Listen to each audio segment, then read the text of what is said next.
I'm interested to get your guys' take on where you think he fits best in this lineup. We know he's hit, as Anthony, you and I were speaking, he's hit first, he's hit second, he's hit third in Cleveland. I'll begin with you on this, Todd. Where do you think he fits best in the lineup? That's a great question because I guess it depends on some of the rest of the makeup of this team. I guess, I had said last year that if Nimmo's in the lineup, I like Nimmo at the top of the order because of the amount of pitches that he takes, the amount of times that he can work a pitcher and get on base and then open some things up. But, if that's the case, then we usually had a guy like McNeil hitting second.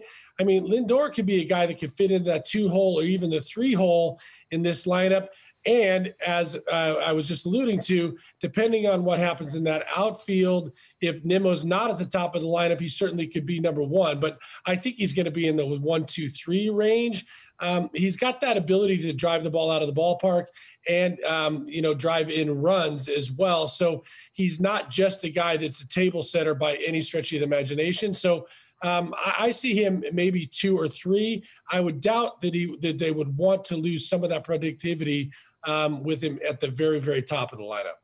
Yeah, definitely. I think he'll be at the top of the lineup. I would say, along with what you said, Todd, about depends on any other personnel moves that they might make, but it also depends on whether or not we have a DH. We know we're hearing that we probably will not have a DH, or they're saying to get ready to not have a DH in the NL. But look, if they do have a DH, now that 9-hitter doesn't have to be a pitcher. So I think, to me, batting him leadoff might make more sense then, because you might have guys on base for him more often. If there is no DH and you're going to have the pitcher hitting ninth, I just don't see the point in hitting him leadoff. He is a good on-base guy. He gets on base, he hits for average, all those things. That's great. But I think if there's no DH, you got to have him 2 or 3, because I really like the productivity he gives you in those spots. 2 specifically, to me, is where I'd be probably looking. And then you can alternate with your leadoff guy, whether it's Nimmo, whether it's McNeil, whether it's, maybe somebody else. But obviously, I think those would be the first 2 you would look at.